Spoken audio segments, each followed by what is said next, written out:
Hello friends, welcome to my channel Kriya.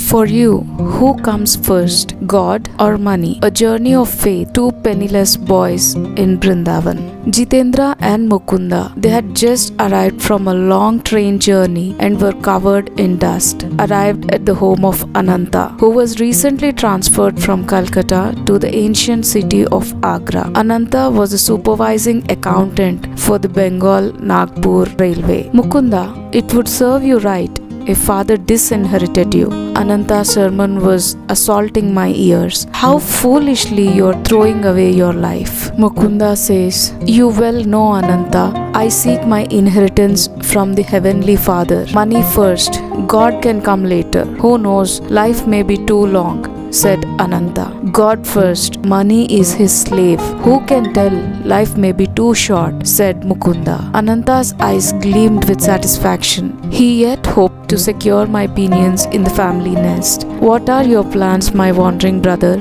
Ananta asked. Jitendra persuaded me to Agra. We shall view the beauties of Taj Mahal here, I explained. Then we are going to my newly found guru who has a hermitage in Sri Rampur. Ananta hospitably arranged for our comfort. Several times during the evening, I noticed his eyes fixed on me reflectively. I know that look, I thought. A plot was brewing. So you feel quite independent of father's wealth. Ananta's gaze was innocent as he resumed the barbs of yesterday's conversation. I am conscious of my dependence on God, said Mukunda. Words are cheap. Life has shielded you so far. What a plight it would be if you had to depend on the invisible hand for your food and shelter. You would soon be begging on the streets. Never. I would not put faith in passers-by rather than God. God can come up with, for his devotee, 1,000 resources besides the begging bowl. How about I put your boasted philosophy to the test in this tangible world?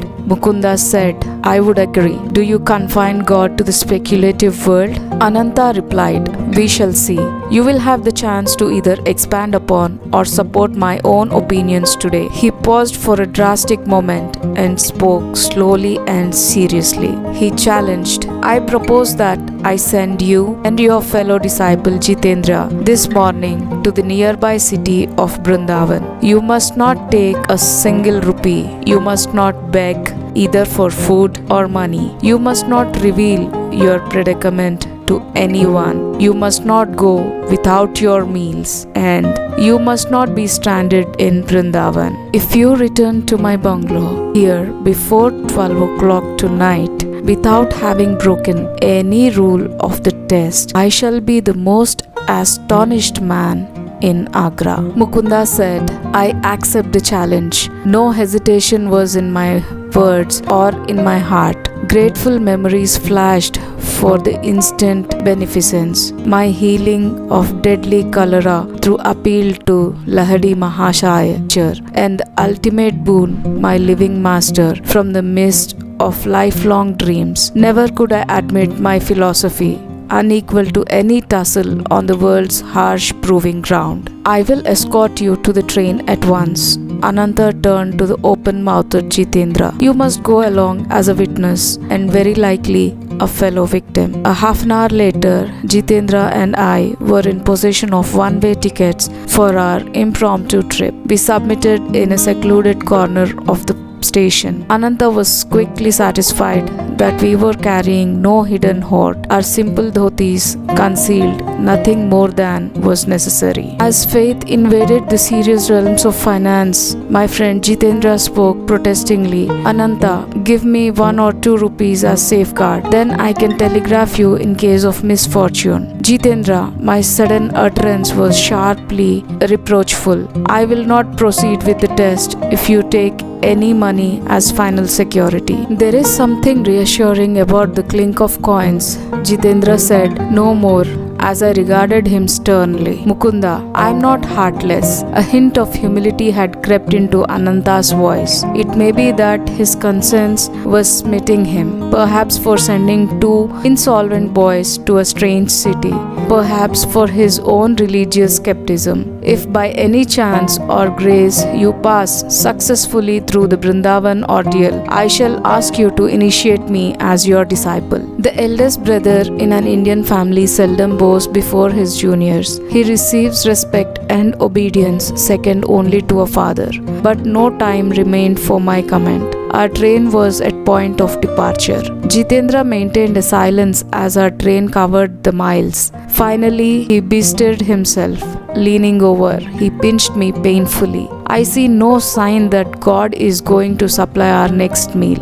Be quiet, Doubting Thomas. The Lord is working with us. Can you also arrange that he hurry? Already I am famished merely at the prospect before us. Cheer up, Jitendra. It would be our first glimpse of the sacred wonders of Brindavan. I am deeply enjoying at the thought of treading the ground hallowed by feet of Lord Krishna. The door of our compartment opened. Two men seated themselves. The next train stop would be the last. Young lads, do you have friends in Brindavan? The stranger opposite me was taking a surprising interest. None of your business. Rudely I averted my gaze. You're probably flying away from your families under the enchantment of the stealer of hearts. I am of devotional temperament myself. I will make it my positive duty to see that you receive food and shelter from this overpowering heat. No, sir, let us alone. You're very kind, but you are mistaken in judging us to be the trons from home. No further conversation ensued. The train came to a halt. As Jitendra and I descended to the platform, our chance companions linked arms with us and summoned a horse cab. We alighted before a stately hermitage set between the evergreen trees of well-kept grounds. Our benefactors were evidently known here. A smiling lad led us without comment to a parlor. We were soon joined by an elderly woman of dignified bearing. Gaurima, the prince could not come, one of the men addressed the ashram hostess. At the last moment their plans went awry. They sent deep regrets. But we have brought two other guests. As soon as we met on the train, I felt drawn to them as devotees of Lord Krishna. Goodbye, young friends. Our two acquaintances walked to the door. We shall meet again if God be willing. You're welcome here. Gaurima smiled in motherly fashion on her two unexpected guests. You would not have come on a better day. I was expecting two royal patrons of this hermitage. What a shame if my cooking had found none to appreciate it. These appetizing words had disastrous effect on Jitendra. He burst into tears. The prospect he had feared in Brindavan was turning out as royal entertainment. His sudden mental adjustment proved too much for him. Our hostess looked at him with curiosity, but without remark. Perhaps she was familiar with adolescent quirks. Lunch was announced. Gaurima led the way to a dining patio, spicy with savory orders. She vanished into the adjoining kitchen. I had been premeditating this moment, selecting the appropriate spot on the Jitendra's anatomy. I administered a pinch as resounding as the one he had given me on the train.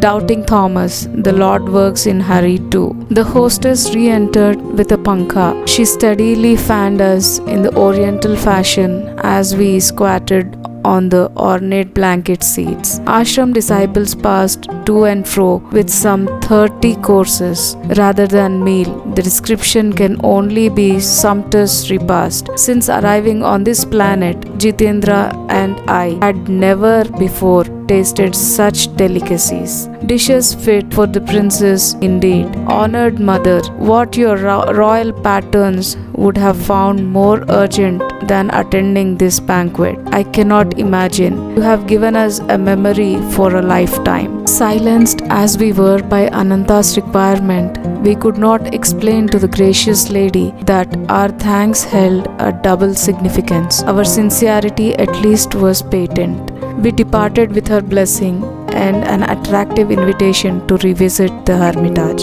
The heat outdoors was merciless. My friend and I made for the shelter of a lordly Kadamba tree at the ashram gate. Sharp words followed. Once again, Jitendra was beset with misgivings. A fine mess you have got me into. Our luncheon was only accidental good fortune. How can we see the sights of this city without a single penny with us? And how on the earth are you going to take me back to Agra? You forget God quickly. Now that your stomach is filled, my words, not bitter, was accusatory. How short is human memory for divine favors? No man lives who has not seen certain of his prayers granted. I am not likely to forget my folly in venturing out with a madcap like you.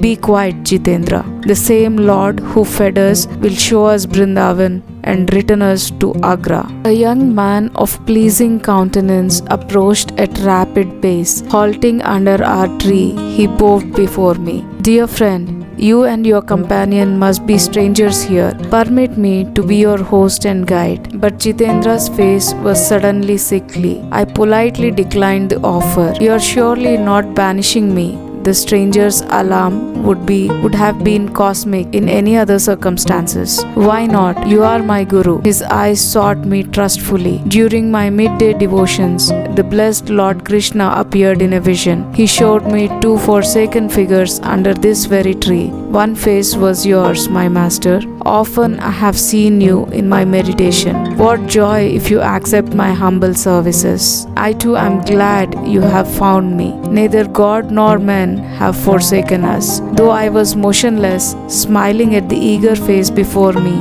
an inward obeisance cast me at the divine feet. Dear friends, will you not honor my home for a visit? You are kind, but the plan is unfeasible. Already we are guests of my brother in Agra. At least give me memories of touring Brindavan with you. I gladly consented. The young man, who said his name was Pratap Chatterjee, hailed a horse carriage. We visited Madan Mohan temple and other Krishna's shrines. Night descended while we were at our temple devotions. Excuse me while I get sandesh. Pratap entered a shop near the railroad station. Jitendra and I sauntered along the wide street, crowded now in the comparative coolness. Our friend was absent for some time, but finally returned with gifts of some sweetmeats. Please allow me to gain this religious merit. Pratap smiled pleadingly as he held out a bundle of rupee notes and 2 tickets just purchased to Agra. The reverence of my acceptance was for the invisible hand, scoffed at by Ananta, had its bounty not far exceeded necessity. We sought out a secluded spot near the station. Pratap, I will instruct you in the Kriya of Lahari Mahasaya, the greatest yogi of modern times. His technique will be your guru. The initiation was concluded in half an hour. Kriya is your Chinthamani, I told my new student. The technique, which as you see is simple, embodies the art of quickening man's spiritual evolution. Hindu scriptures teach that the incarnating ego requires 1,000,000 years to obtain liberation from Maya.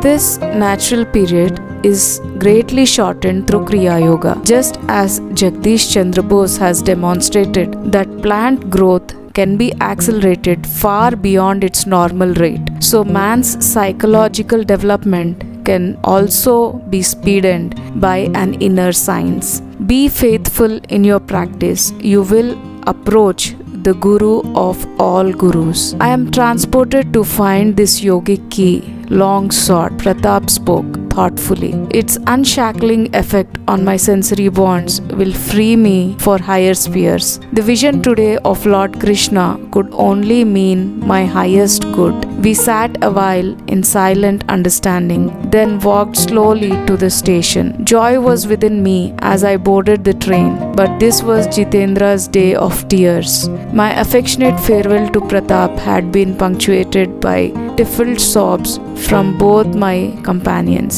The journey once more found Jitendra in the welter of grief, not for himself this time, but against himself. How shallow my trust! My heart has been stone. Never in future shall I doubt God's protection. Midnight was approaching. the two Cinderellas set forth penniless entered Ananta's bedroom. His face, as he had promised, was a study in astonishment. Silently, I showered the table with rupees. Jitendra, the truth.